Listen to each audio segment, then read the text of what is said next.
Hello বন্ধুরা, তোমরা সবাই কেমন আছো? আশা করি ভালো আছো। আর একটা নতুন ব্লগে তোমাদেরকে স্বাগত জানাই। সকালবেলা ঘুম থেকে উঠে নদীর ধারে এসে দেখি না জেলেরা জাল এখানেই ফেলেছে। তারপরে তারা জাল ফেলে আস্তে আস্তে টানতে শুরু করে এবং এভাবে কোমরে দড়ি বেঁধে এবং দড়ি দিয়ে টানলে দু সাইড দিয়ে, এক সাইড দিয়ে এপার থেকে টানছে, আরেক সাইড দিয়ে টানছে এবং দু সাইড দিয়ে টানলে প্রায় জাল আস্তে আস্তে উঠে আসে। এবং চলুন এই ভিডিওর মাধ্যমে তোমাদের জেলেরা কীভাবে জাল ফেলে এবং মাছ ধরে তার কিছু ভিডিও তোমাদের তুলে ধরলাম। আশা করি ভালো লাগবে। এবং প্রায় ২০-৩০ জাল ফেলার পরে এবং কোমরে দড়ি দিয়ে টানার পরে জাল প্রায় অনেক কাছাকাছি চলে এসেছে এবং তারপরে দু সাইড দিয়ে বহর ধরে এবং মিডল দিয়ে জালটাকে এইভাবে টেনে তুলতে হয়, যাতে দু সাইডের মাছ পালাতে না পারে এবং আস্তে আস্তে জাল একসাথে উঠে আসে। প্রায় এরকমই জেলেদের এইভাবে জাল মেরে এবং মাছ সংগ্রহ করতে হয়। এতে তাদের প্রচুর কষ্ট হয়, তোমরা তা ভিডিওর মাধ্যমে দেখতে পাচ্ছ। এবং আস্তে আস্তে জাল টানার পরে প্রায় জাল তোলা হয়ে গেছে, আর অল্প একটুখানি বাকি আছে।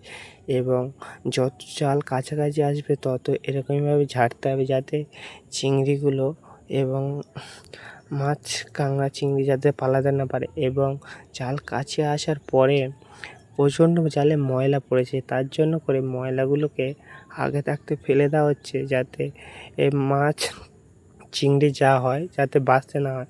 তার জন্য জালটাকে ভালোভাবে একেবারে পরিষ্কার করে নিচ্ছে, যাতে বাঁচতে বেশি না হয়। এবং চলো ভিডিওর মাধ্যমে তোমাদেরকে দেখায় যে একখানা জালে কত কি মাছ, কাঁংড়া, চিংড়ি পড়েছে। এবং জেলেদের যে এই একখানা জাল মারতে প্রচুর কষ্ট হয়।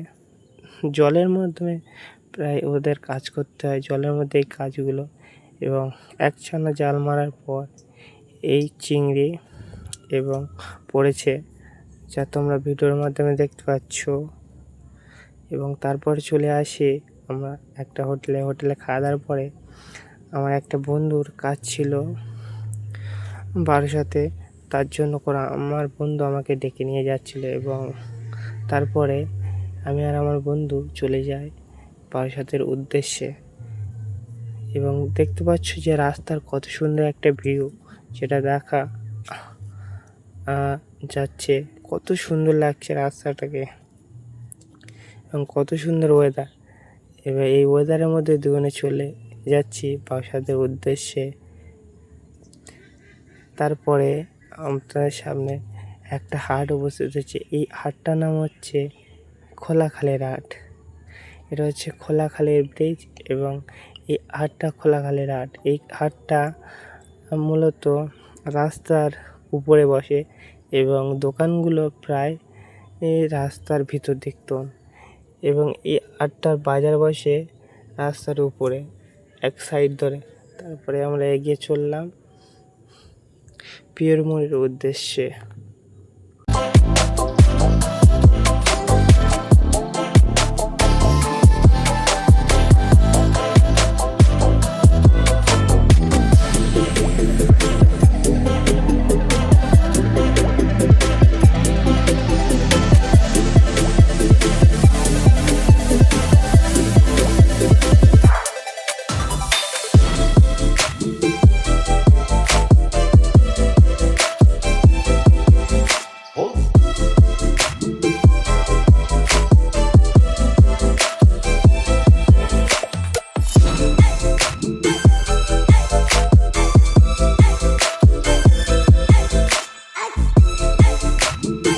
তারপরে আমরা রাস্তা দিয়ে যাচ্ছিলাম এবং যে পুজোর আর কয়েকটা দিন বাকি, প্রায় পুজোর প্যান্ডেলে আমাদের গ্রামের দিকতন প্রায় শুরু হয়ে গেছে। এবং তার একটা দৃশ্য দেখলাম, খুবই ভালো লাগলো। এবং তারপরে আমরা এগিয়ে যাচ্ছিলাম পিরমোড়ের উদ্দেশ্যে। এবং এর সামনে যে পেট্রোল পাম্প, এই পেট্রোল পাম্পটা হচ্ছে পিরমোড়ের পেট্রোল পাম্প এবং ওটা হচ্ছে পিরমোড়ের বাজার। এই সামনে যে বাজারটা তোমরা দেখতে পাচ্ছ, এটা হচ্ছে পিরমোড়ের বাজার এবং খুবই সুন্দর একটা বাজার। এই বাজারটা উপরন্ত রাস্তার উপরে বাজার এবং দু সাইডে দোকান। বেশিরভাগই রাস্তাগুলো জ্যাম হয় এই কারণে। এবং তারপরে আমরা একটা খুবই সুন্দর রাস্তা দিয়ে এগিয়ে চলেছি। দু সাইডে গাছপালা এবং মাঝখান দিয়ে রাস্তা, যেটাকে বলে সবুজে মুড়ে আছে রাস্তাকে।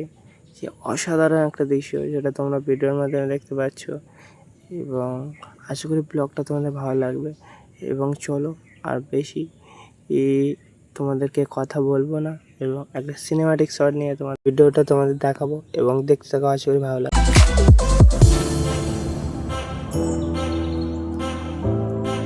ওখান থেকে কাজ সেরে চলে আসি, তারপর রাত হয়ে যায় আসতে। এবং তারপরে আমরা এক জায়গায় বসে চাঁদটাকে দেখছিলাম। আজ হচ্ছে পূর্ণিমা, কাল হচ্ছে রাখি বন্ধন। সবাইকে জানায় রাখি বন্ধনের আন্তরিক প্রীতি, শুভেচ্ছা, অভিনন্দন। আশা করি ব্লগ